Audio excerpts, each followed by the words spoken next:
guys, and welcome back to another episode of Baking with Confidence. My name is Natalie, and I have challenged myself to cook every recipe in Claire Saffit's cookbook, Dessert Person. This week, we are doing a blood orange and olive oil cake.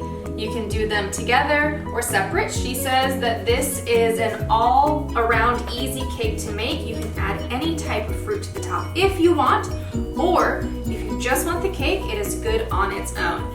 This is dairy-free, so if that is something that you are exploring, actively pursuing, this is the cake for you. So let's get into it today.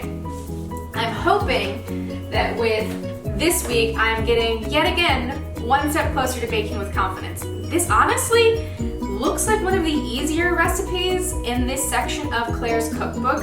I mean, I'm reviewing the top and she says it's a difficulty 3 moderate level, but honestly, from reading the recipe now, I might be biting myself in the butt right now. But looking at the recipe, it looks really straightforward. But we know me, I like to predict things that are never true. So the simple ingredients are an olive oil cake, and then you have the upside down portion of this cake, including the fruit, using blood oranges, which are optional. You don't have to use these. If you can't find blood oranges, because I know they're sometimes hard to find, they are, at least in my stores, that might also have to do with the time of year and where I am, but I was able to find blood oranges. I do feel like you could substitute the blood orange. She says she uses it because the olive oil cake is very savory and rich, and this offers a acidic, tart freshness on top. Now, at first when I walked in the grocery store, there was none. And I was like, oh no, what am I going to do? So I started doing some research, looking in the grocery store, like one does, looking at options that I could have for a replacement for the blood orange. I was looking at all the different kinds in front of me. And the cara is in similar color, not as dark, similar color but sweeter. And they say that the blood orange is more similar to grapefruit. So what I was going to do is I was going to slice the cara and then zest and juice some grapefruit on top of the oranges and use the grapefruit juice over the cara orange. So that might be an alternative. If that's something that you run into, feel free to snag it and then let me know how it works. But what we're going to be starting off today was preheating our oven at 400, and we are going to line our pan. Now, Claire usually has it lined, parchment paper, butter. Not this time. Since it is an olive oil cake, we will be greasing it down with olive oil. I'm also very excited because we are making the cover recipe today, so this is an accomplishment in my win. A book for, a check mark off. So, here we go. My oven is preheating. We are going to line the pan in the Claire method. I have my parchment paper, I have my pencil, I have my 10-inch spring-form pan. I'm going to read this really closely. Spring-form pan. If you watched last week's episode, you'll know that I ran into an issue with the fact that I did not read what type of pan I needed. So, we are using a 10-inch spring-form pan. If you cannot find a 10-inch and you have a 9-inch, just bake it a little longer in the oven, monitor it, poke it, test it, make sure it comes out clear. She says this will take about an hour and a half total. Prep time, active time is 50 minutes, so I'm a little surprised by that, but I'm just tracing the bottom of the pan onto the parchment paper, and then I'm going to cut it out. That shouldn't be confusing at all. So, going to cut it out.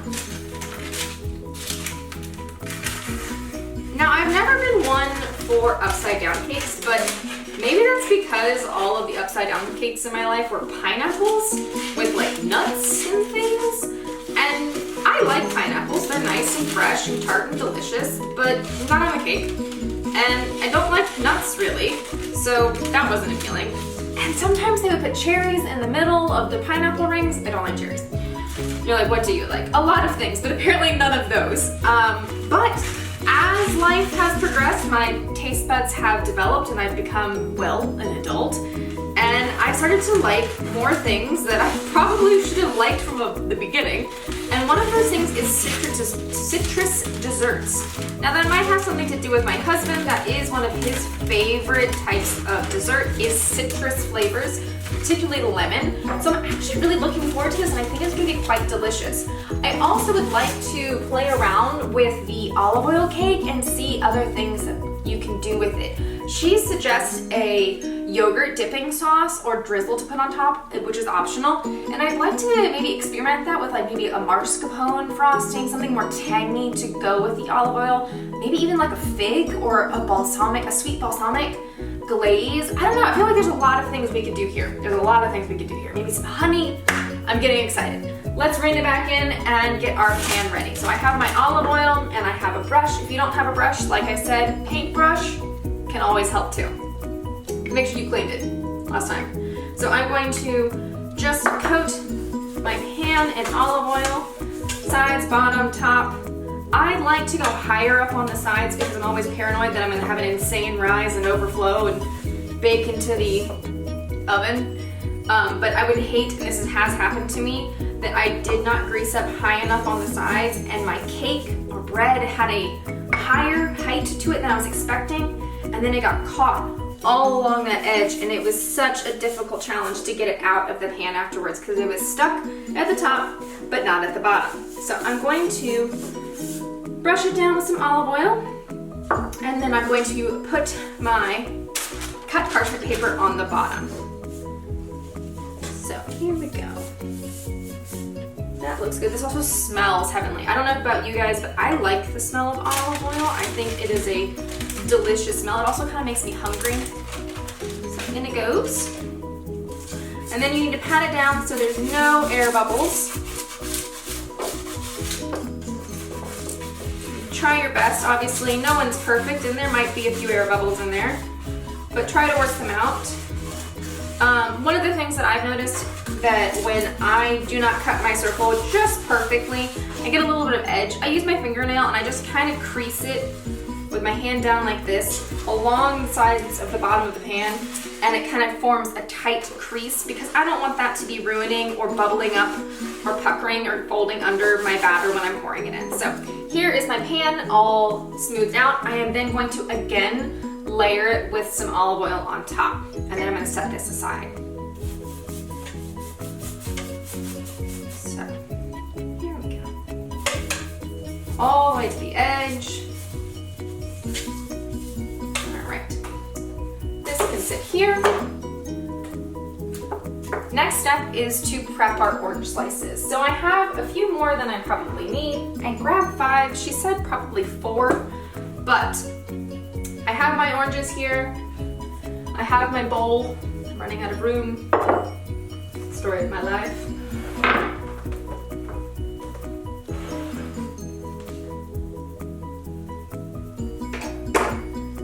And then I have for my cutoffs. So you're gonna be actually prepping these by laying them with the 2 poles, meaning the top where you pluck it from the tree and the bottom where the flower bud grows, your poles, north and south. And you're gonna be trimming off the top and the bottom, putting the butts in a separate bowl. You'll be using that to juice for a glaze that goes into the pan. You'll be thinly slicing about 1/8 of an inch. If you're like, I don't know what that is, neither do I. Wing it, just really thin. You don't want thick, chewy rind in it, so you want it to be able to be really thin so it'll cook down and soften and get nice. You want about 25 to 30 slices, and you only want the thickness, the middle of the orange, because it has the whitest, the fleshiest, the most delicious part. So what I'm going to be doing is I'm going to be going through here. I'm hoping to get about 5 out of each, maybe 6 if I squeeze them, and then putting all my butts in here. So that's what we're doing now.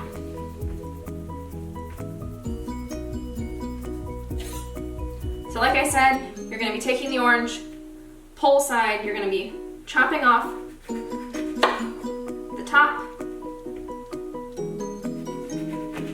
and the bottom. Look at that beautiful color. The butts go in the bowl, and then this is what we're going to be cutting through. So I'm going to do that to a few now. Oh, I love this. It's so beautiful.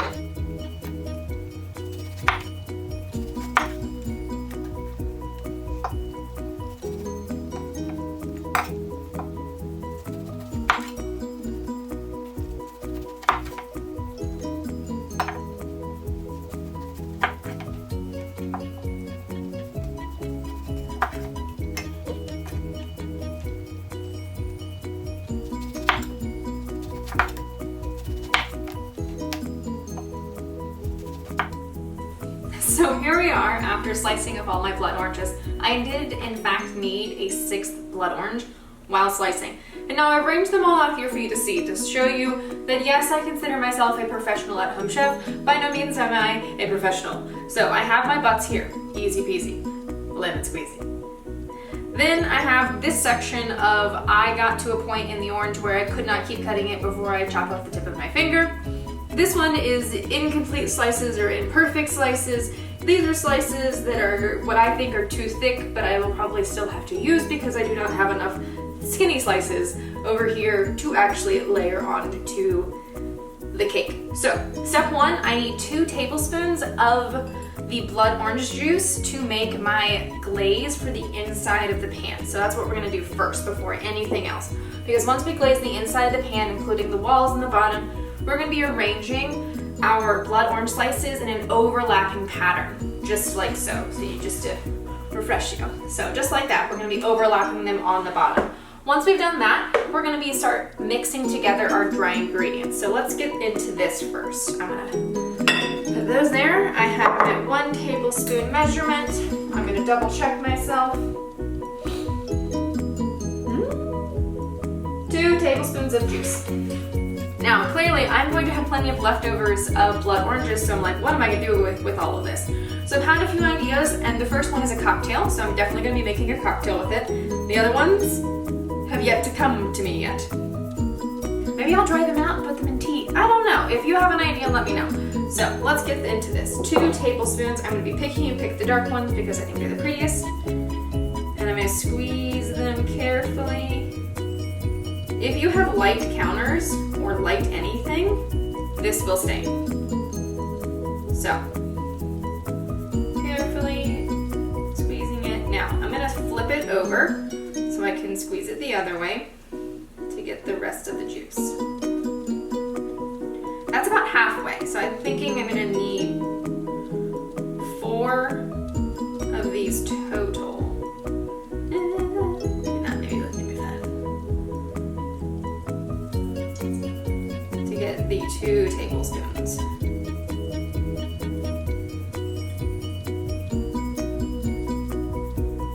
Oh, it's going everywhere. I know you probably can't see it. I thought about using my juicer, but I don't have, oh, I do have a juicer. Okay, I'm gonna do this, and then I'm gonna get my juicer. Oh, because I was just like, I don't have a juicer for small enough for this kind of thing.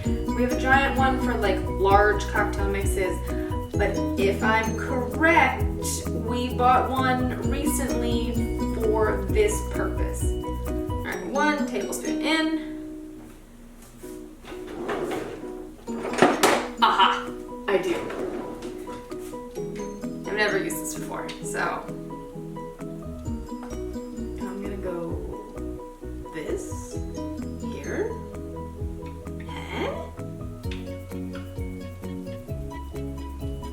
Hey, must be the money.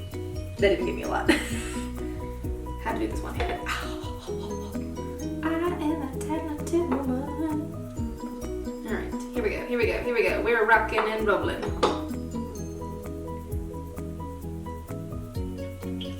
I don't know how much quicker this is gonna be. Probably not much.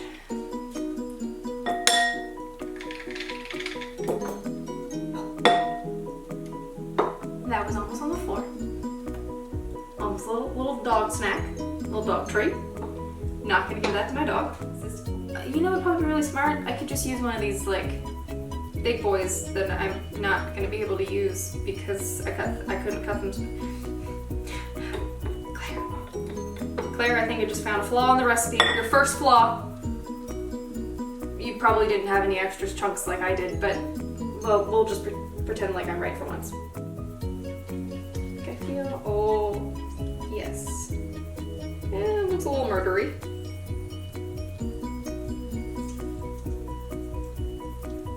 Okay. I think Claire did have a reason why we were using the ends. Oh, that's not an end.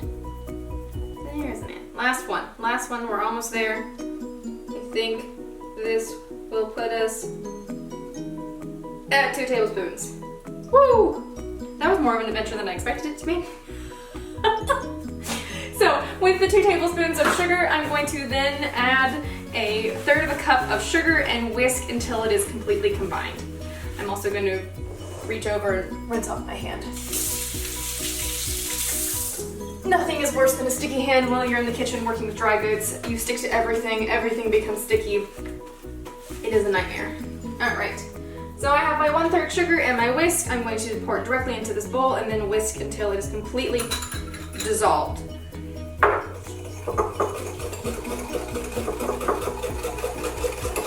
So once it is completely dissolved, we are going to glaze. Oh, this smells delicious. This smells like a cocktail, summer at the beach, a candle that I want to buy for my house. Oh, it smells amazing. I feel like some fresh mint would be really good with it too. Ooh, some fresh mint, something, maybe even like rosemary would be really good with this. Maybe some basil, like mojito. Ooh, I'm liking these ideas, guys.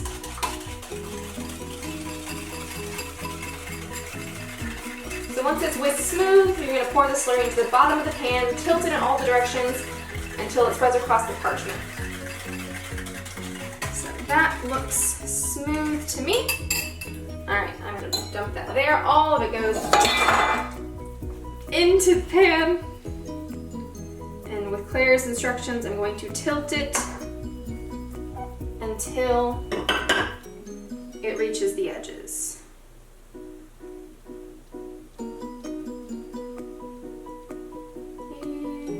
Oh, okay, interesting. Okay, so it's trying to like get it all the way to the sides. Due to the olive oil, it's not going to stretch, which actually makes sense when looking at her picture over here.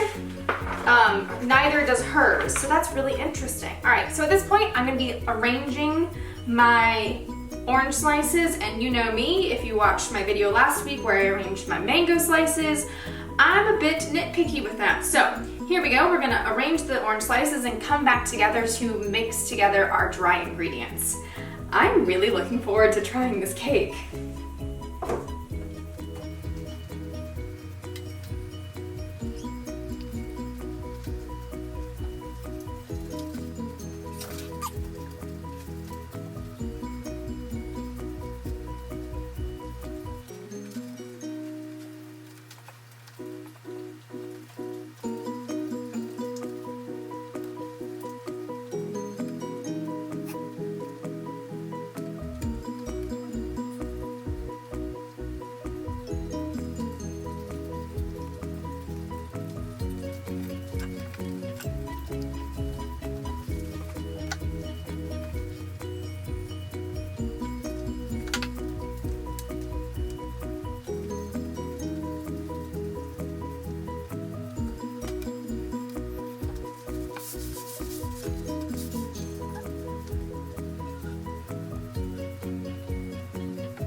So here we are, guys, with our 3 steps left in making our batter. We have our creaming ingredients, the eggs and the sugar, our liquid ingredients, and our dry ingredients. So what we're going to be doing first is adding all of our dry ingredients together. I already have cake flour in here, salt, and baking soda powder.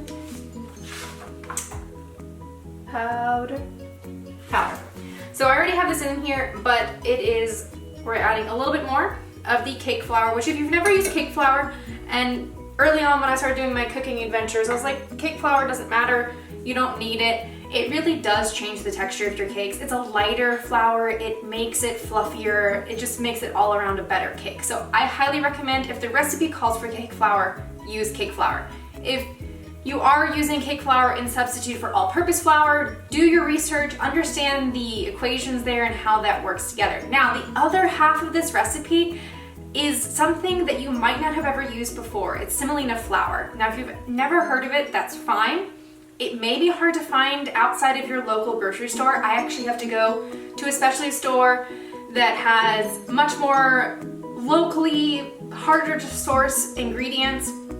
It is a flour that you might equate with making pasta. It is a very fine #1 flour, great for making those good textural gluten bonds, but it is one of those ingredients that might be hard for you to find. If you cannot find this type of flour, Claire does not mention a substitute, but let me double check that before I say anything. She does not mention the substitute because I realized after mentioning these substitute options that I was going through, Claire, actually doing her homework as usual, has suggested substitutions for the blood oranges if you don't have them. Tangerines or honey mandarins are her suggestions. But anyways, if you can't find the flour, do your best to do your research and figure out a substitute instead. But I'll be adding a 1/2 cup of that in there, and we're gonna be whisking that together so there are no lumps. So like I said, cake flour, semolina flour, baking soda powder, and salt are in here. So I'm just gonna quickly do that. And one of the things, the cake flour, if you've never used it before, since it is very fine, same thing with semolina, it is easy to clump. So if you want to go the extra step and sieve it before putting in here, you can. I have not done that today because it is not listed as the instructions. I am trying to keep as close to the recipe as possible. If Claire doesn't say it, I'm not gonna do that. So I'm actually gonna set this aside. I won't need that until a little bit later. Now I'm going to put together my wet ingredients. So she calls for Grand Marnier and orange water blossom or vanilla extract. Now I do not have orange water blossom, could not find orange water blossom. Thought I had orange flavoring, don't. Have lemon extract, was not brave enough to try it. So I went with vanilla. So on top of that, I also do not have Grand Marnier. It's one of those things that are hit or miss on the shelf here. But I have Cointreau, which is a substitute and can be interchangeable for them. On top of that, you're gonna be adding a tablespoon of your orange zest. She did not specify the type of orange, but since this is a blood orange cake, I put my noodle to work and I decided a blood orange zest. So I have that here, and I'm going to just be scraping that in, that tablespoon. It ended up being about the whole orange. So, and also since I am not using orange blossom water, I was more inclined to maybe over zest the orange to get some more of that flavor. So we'll see if my not measuring will be my downfall. So I'm just gonna quickly mix that together. And again, set that to the side. So what Claire has us doing is we're gonna be cracking 3 eggs into our mixer, beating them. Once they are completely beaten, you're going to be adding a cup of sugar. One thing that I almost misstepped on, I was reading these steps, preparing my mise en place for my cake batter, and I put 1 1/3 cups of sugar in here. Luckily, I went back and reread her instructions and she says remaining sugar. So the 1/3 of the sugar is already in our glaze in the bottom of our pan, so it's 1 cup left. So I'm gonna put these 3 eggs in here, then I'm gonna add the sugar. The sugar and the eggs are gonna incorporate until it almost creates a ribbon-like texture through the batter. So meaning the blade will cut through the batter and you'll basically be able to see a figure 8. It'll be very smooth and creamy. So we're gonna add these into the bowl now. 3 eggs, large. I try to source mine locally. If that's not something you can do, use what you got. I would be very intrigued if any of my vegan audience wanted to try an egg substitute for this and see how it works with the olive oil cake. I know oil can be used as a substitute for vegan recipes, but I think maybe that might be too much oil because we have 1 1/4 cup of olive oil going already into it, extra virgin olive oil. This is going to be slowly streamed into the batter after it is a ribbon-like texture. So I'll be sitting here counting away as I slowly stream it in. Once all the wet ingredients are incorporated into our egg and sugar mixture, I will then be adding the flour by folding it in with a spatula. From there, I'm going to be gently covering our pan. That's where we're going to resume after I have everything mixed and ready to go.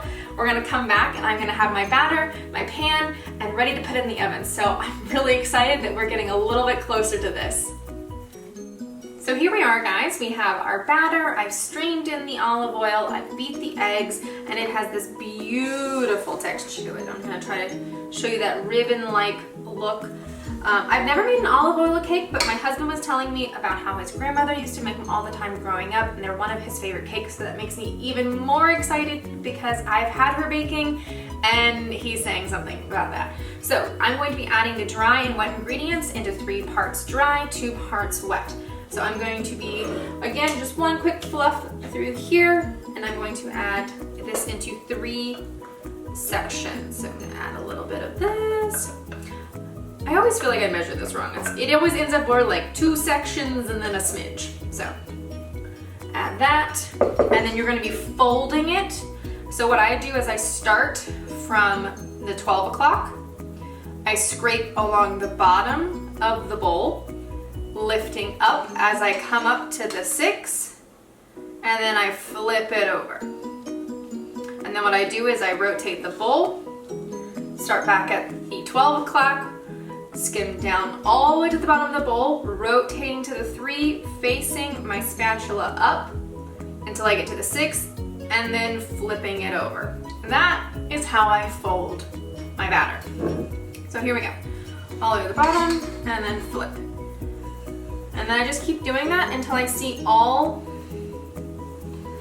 of the batter incorporated with the flour. So I'm trying not to knock any of the air out. This seems like a very delicate dough. As I'm working with it, it seems like all that time that we spent streaming in the oil, whisking the eggs together with the sugar, makes this a very delicate dough. So I want to keep as much air that I've added in it.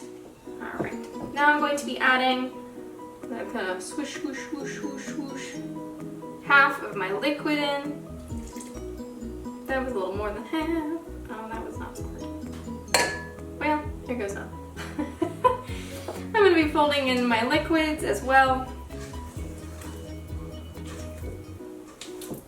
Trying to make sure that I have no clumps of flour left in my batter as I mix it through. Which I am seeing quite a few, so clearly I didn't do this very well. That's why I'm a professional at-home chef.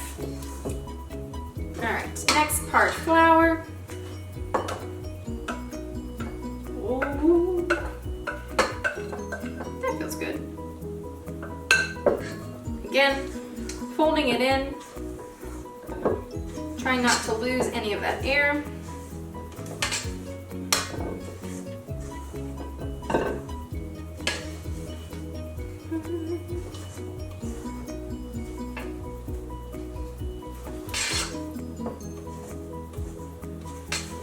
So as I fold this, my oven is still ready to go behind me. I have my orange slices over here, ready for me to put this batter on top of. This is the last step, and when I was looking at Claire's scale of active time versus total time, I feel like this is the active time because my workout that I'm getting on over here is where I'm feeling it the most, is during this. Overall, again, I said it was a moderate level 3 bake. Maybe I just feel more at home with this. Maybe I'm actually becoming better of a dessert person. Maybe I'm baking with confidence. I don't know what it is, but this one feels easy. And I know I'm at the home stretch and I know I'm probably jinxing myself right now, but I feel really good. Like, this feels good, guys. So, last bit of liquid. Make sure I get all that orange zest off the bottom, and it goes. And then we're going to also add the home stretch of the flour mixture into the batter.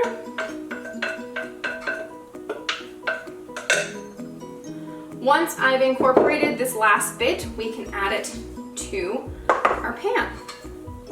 And it'll go in the oven for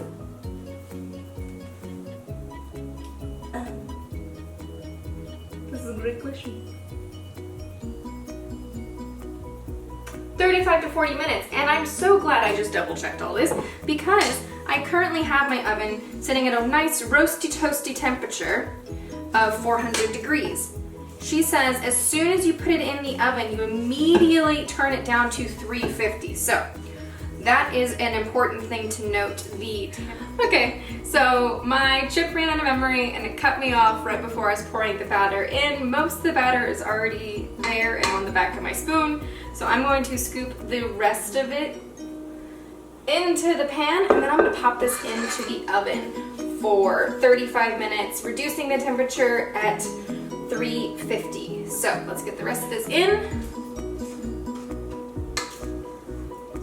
And she said to make it smooth on top. I ran away to go get a new chip and come back in, and it has pretty much settled into a nice flat surface on its own. So for me, not really gonna need to do that. I'm gonna get every last little bit of this in there. Maybe I'm gonna spread that out. So here we are. We have our cake. I'm gonna go put it in the oven, and I will catch you guys in a little bit. So here we are, guys, at the home stretch. My cake is out of the oven. The pan is still hot, but it has been chilling for 15 minutes. At this point, Claire says that we can pull it away from the sides, invert it on top of another wire rack. Make sure that you have something underneath it. She says there might be some juice and liquids coming out, and you don't want that on your counters. And then you're going to invert it again, so we're gonna have our beautiful our beautiful blood orange topping cake, and then you'll slowly peel off the parchment paper, not trying to disturb any of the slices. Once you've peeled it off, you're gonna leave it on the cooling rack until it is completely cooled. Once it's cooled, she recommends, for the best flavor, not to cut it. Yes, so you need to wrap it in saran wrap, leave it on your counter overnight, and then crack it open for breakfast with a hot cup of coffee. Maybe not a hot cup of coffee or for breakfast, but have it the next day. She says letting it rest overnight at room temperature in cling film will actually improve the flavor. So I'm gonna take my spatula, well, icing spatula, run it around the edge to pull it away so it doesn't stick. Even though we grease the side, sometimes there is a little stickage. I can feel a little bit of resistance. It's very tight in there. I can feel the batter all the way pressing up against the edge. So I'm gonna do that all the way around. I have a love-hate relationship with springform pans. I feel like they're super great for baking, but also at the same time, if everything's not just so, when you pop open that spring, I feel like a lot of things can go wrong. So here we go. We're gonna open it. Say a prayer to Claire Saffitz.